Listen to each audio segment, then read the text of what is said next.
Internet एवं world wide web का इतिहास, परिचय और अनुप्रयोग। तो पहला प्रश्न है कि नीचे दिए गए अभिकथन और कारण के रूप में अंकित किया गया है, तो सही विकल्प का चयन करना है। तो अभिकथन है कि वेबसाइटों को होस्ट करने वाले वेब सर्वरों के लिए स्टैटिक आईपी एड्रेस को प्राथमिकता दी जाती है। इसका कारण है, जब भी कोई उपकरण नेटवर्क से कनेक्ट होता है तो स्टैटिक आईपी एड्रेस स्वचालित रूप में बदल जाते हैं। तो अभिकथन तो सही है, लेकिन इसका कारण गलत है। तो ऑप्शन नंबर सी जवाब हो जाएगा इस सवाल का। अगला प्रश्न है, निम्नांकित में से किस प्रोटोकॉल के द्वारा वर्ल्ड वाइड वेब में पहुंचा जा सकता है? तो HTTP ऑप्शन नंबर ए। HTTP का फुल फॉर्म है हाइपर टेक्स्ट ट्रांसफर प्रोटोकॉल। अगला प्रश्न है, इंटरनेट सेवा का उसके प्रोटोकॉल से मिलान करना है। तो ईमेल इंटरनेट सेवा का प्रोटोकॉल है SMTP/POP3/IMAP।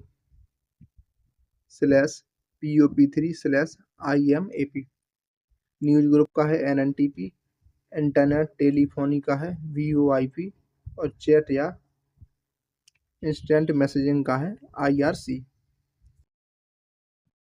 अगला प्रश्न है कि निम्नलिखित में से कौन सा ब्रॉडबैंड इंटरनेट कनेक्शन का प्रकार नहीं है? तो fibre optical option number D. अगला प्रश्न है कि डैश में सभी ऑनलाइन गतिविधियां शामिल हैं जो जानबूझकर या अनजाने में रिकॉर्ड की जाती हैं, और डैश वह तकनीक है जिसमें बड़े डेटाबेस से पैटर्न निकालना शामिल है। तो डिजिटल फुटप्रिंट में सभी ऑनलाइन गतिविधियां शामिल हैं जो जानबूझकर या अनजाने में रिकॉर्ड की जाती हैं, और डेटा माइनिंग वह तकनीक है जिसमें बड़े डेटाबेस से पैटर्न निकालना शामिल है। Option number A. अगला प्रश्न है, IRC का विस्तार कीजिए। तो internet relay chat option number B. अगला प्रश्न है कि कौन सा शब्द उन नेटवर्क को संदर्भित करता है जो कि आंतरिक उपयोग के बड़े नेटवर्क को छोटे खंडों में विभाजित करने से उत्पन्न होते हैं? तो सबनेट ऑप्शन नंबर बी। अगला है AT&T लॉन्ग लाइन्स, तो टूटने के बाद लंबी दूरी की टेलीफोन सेवाएं प्रदान की। अगला है RVOC रीजनल बेल ऑपरेटिंग कंपनियां, तो AT&T के टूटने के बाद बनाई गई क्षेत्रीय कंपनियां। MFJ मॉडिफाइड फाइनल जजमेंट कानूनी निर्णय जिसके कारण 1984 में AT&T का विघटन हुआ। LTA local access and transport area, तो स्थानीय बनाम लंबी दूरी टेलीफोन की सेवा को विनियमित करने के लिए बनाए गए भौतिक विभाजन। अगला प्रश्न है कि HTML का विस्तृत रूप क्या है? तो hyper text markup language option number B. Computer प्रणाली के अंतर्गत डेटा हस्तांतरण की आवृत्ति सीमा को कहते हैं bandwidth option number B. Telephone network के तारों पर डेटा संचारण के द्वारा इंटरनेट उपलब्ध कराने के लिए कौन सी प्रौद्योगिकी इस्तेमाल की जाती है? तो digital subscriber line option number D. निम्न में से कंप्यूटर नेटवर्क में क्या अद्वितीय नहीं होता है? तो वर्क ग्रुप का नाम ऑप्शन नंबर सी। एक की उपयोगकर्ता की वेब गतिविधियों के बारे में सभी जानकारी संग्रहित करता है। Option number A. अगला प्रश्न है कि निम्नलिखित में से क्या कंप्यूटर प्रणाली से संबंधित नहीं है? तो वो है EPF ऑप्शन नंबर डी।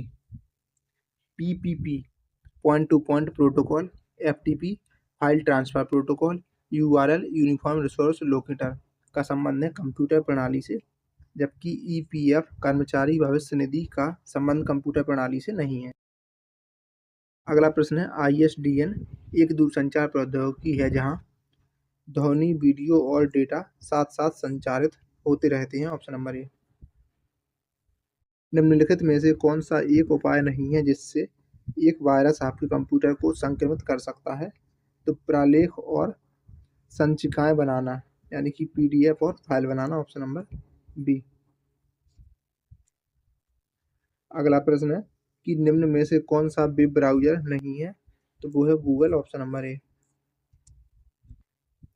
अगला प्रश्न है कि ई-कॉमर्स, ई-लर्निंग, ई-बैंकिंग, एम-कॉमर्स आदि निम्नलिखित में से कौन सी सेवाएं हैं, तो ये है ई सेवाएं, option number D. Optical fibre के काम करने के पीछे निम्नलिखित में से कौन सा वैज्ञानिक सिद्धांत प्रयुक्त है, तो प्रकाश का कुल आंतरिक परावर्तन, ऑप्शन नंबर ए। डैश किसी भी दिए गए समय पर नेटवर्क पर प्रेषित किया जा सकने वाला डेटा की मात्रा का माप है, तो bandwidth, option number D. Computer में पिंग कमांड का क्या उपयोग है, तो किसी निर्दिष्ट गंतव्य कंप्यूटर तक पहुंचने के लिए स्रोत कंप्यूटर की क्षमता का परीक्षण करने के लिए। वर्ल्ड वाइड वेब का आविष्कार किसने किया, टिम बर्नर्स-ली ने, ऑप्शन नंबर ए। इनमें से कौन सा इंटरनेट तक पहुंच प्रदान करता है, तो वो है ISP, ऑप्शन नंबर बी।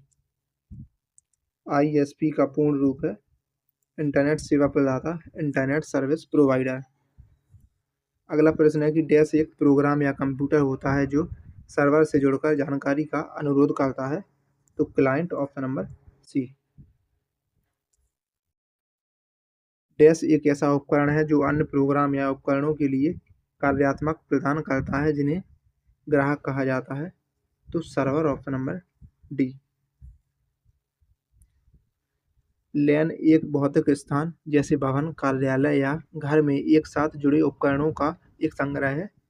यह छोटा या बड़ा हो सकता है, जिसमें एक उपयोगकर्ता के साथ एक गृह संजाल, होम नेटवर्क से लेकर एक कार्यालय या विद्यालय में हजारों उपयोगकर्ताओं द्वारा उपकरणों के साथ उद्यम संजाल हो सकता है। अगला प्रश्न है कि वेब विकास में एक प्रकार का वेब अनुप्रयोग है जो एकल चित्रात्मक अंतराफलक में प्रदर्शित एकल नवीन सेवा का सृजन करने के लिए बहु सेवाओं को संयोजित करता है, तो मैशअप, ऑप्शन नंबर डी। अगला प्रश्न है कि क्रॉलिंग, इंडेक्सिंग और रैंकिंग शब्द किससे संबंधित हैं, तो सर्च इंजन से, ऑप्शन नंबर बी। अगला प्रश्न है कि स्टार टोपोलॉजी में कंप्यूटरों को संयोजित करने के लिए निम्नलिखित में से किस उपकरण का उपयोग किया जाता है, तो हब का, ऑप्शन नंबर ए। अगला प्रश्न है ADSL उच्चतर डेटा दरों को अंतिम प्रयोक्ता से केंद्रीय कार्यस्थल तक ऊपरीगामी दिशा की अपेक्षा केंद्रीय कार्यस्थल से अंतिम प्रयोक्ता तक अधोगामी दिशा में प्रदान करता है। अगला प्रश्न है कि डेटा संचार के लिए ऑप्टिकल फाइबर विद्युत की अपेक्षा प्रकाश पर निर्भर होता है, जो अति उच्च गति के उन इंटरनेट संयोजनों की सुविधाएं प्रदान करता है जो उच्च बैंडविड्थ संभालने में सक्षम होते हैं। निम्नलिखित में से किस क्लाउड आधारित संरचना में अनेक उपयोगकर्ताओं वाले किसी एकल संगठन के द्वारा अनन्य उपयोग करने का प्रावधान है? यह किसी संगठन, तीसरे पक्ष या दोनों के संयोजन द्वारा स्वामित्व में रखा, प्रतिबंधित और संचालित किया जा सकता है, तो निजी क्लाउड, ऑप्शन नंबर ए। अगला प्रश्न है कि क्रोम, सफारी और ओपेरा के बीच में क्या समानता है, तो ये सभी वेब ब्राउज़र हैं, ऑप्शन नंबर ए। निम्नलिखित में से किस टोपोलॉजी में सभी संजाल संधियां व्यक्तिगत रूप से एक केंद्रीय स्विच हब या कंप्यूटर से जुड़ी होती हैं, जो कि संदेशों पर पारित करने के लिए संचरण के एक केंद्रीय बिंदु के रूप में कार्य करती हैं, तो स्टार टोपोलॉजी। अगला प्रश्न है कि किस प्रकार के मॉडेम्स में क्लॉक रिकवरी सर्किट होते हैं, तो सिंक्रोनस मॉडेम में, ऑप्शन नंबर ए। अगला प्रश्न है कि निम्न में से कौन सी निम्न पावर लोकल एरिया वायरलेस संचार तकनीक है, तो वो है ethernet, option number C. Gmail कितना फ्री स्टोरेज प्रदान करता है, तो 15 GB का, ऑप्शन नंबर सी। संक्षिप्त नाम क्या है URL का, तो uniform resource locator, option number B. इसमें यूनिक है, इसमें लाइन है और इसमें यूनिवर्सल है, तो ये तीनों गलत होगा, ऑप्शन नंबर 20 का सही जवाब हो जाएगा। अगला प्रश्न है कि निम्नलिखित में से कौन सा विकल्प पब्लिक नेटवर्क पर प्राइवेट नेटवर्क का विस्तार करता है? उपयोगकर्ताओं को शेयर्ड या पब्लिक नेटवर्क पर डेटा भेजने और प्राप्त करने में सक्षम बनाता है। तो वो है virtual private network, option number B. निम्न में से क्या वायरलेस संचार की गुणवत्ता को प्रभावित नहीं करता है? तो संकेत क्षीणन, ऑप्शन नंबर ए। ईमेल का पूर्ण रूप क्या है? Electronic mail, option number C. निम्नलिखित में से कौन सा सॉफ्टवेयर प्रोग्राम इंटरनेट उपयोगकर्ताओं को देश की बाहरी वेबसाइटों तक पहुंचने, नेविगेट करने और खोज करने में सक्षम बनाता है? तो वो है ब्राउज़र, ऑप्शन नंबर सी। अगला प्रश्न है कि मॉडेम की गति की गणना निम्न में से किस दर से की जाती है? तो BPS, option number B. World wide web के आविष्कारक हैं Tim Berners Lee, option number A. अगला है प्रश्न संख्या 45। तो IMAP उपयोगकर्ताओं को विभिन्न डिवाइसों से अपने ईमेल तक पहुंचने की अनुमति देता है। दूसरा है वेब सर्वर, तो वेबसाइटों और अन्य वेब सेवाओं को संग्रहित और प्रबंधित करने के लिए उपयोग किया जाता है। केबल मॉडेम एक हार्डवेयर उपकरण जो इंटरनेट का उपयोग करने की अनुमति देता है। खोज इंजन, तो सॉफ्टवेयर या सेवा जो वेब पेज ढूंढने और पुनः प्राप्त करने में सहायता करती है। प्रश्न संख्या 46। College campus building network LAN network का एक उदाहरण है, ऑप्शन नंबर ए। निम्नलिखित में से कौन सा मोबाइल डिवाइस से कंपैटिबल टीवी या मॉनिटर पर सीमलेस स्क्रीन शेयरिंग को सक्षम बनाता है? तो वो है मिराकास्ट, ऑप्शन नंबर डी। अगला प्रश्न है कि निम्न IPTCP मॉडल के बारे में निम्नलिखित में से कौन सा कथन गलत है? तो data link layer OSI model की पहली लेयर है, ऑप्शन नंबर ए। यही वाला कथन गलत है। अगला है HTML, तो वेब पेजों पर कंटेंट को स्ट्रक्चर करता है। CSS वेब पेजों को स्टाइल करता है। जावास्क्रिप्ट वेब पेजों में इंटरैक्टिविटी को जोड़ता है। और SQL डेटाबेस प्रबंधित करता है।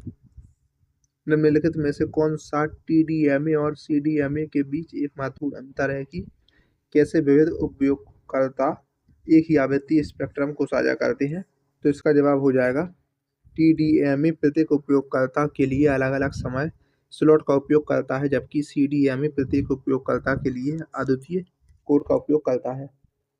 पहला है ARPANET, इंटरनेट का एक प्रीकर्सन 1969 में अमेरिकी रक्षा विभाग के द्वारा वित्त पोषित।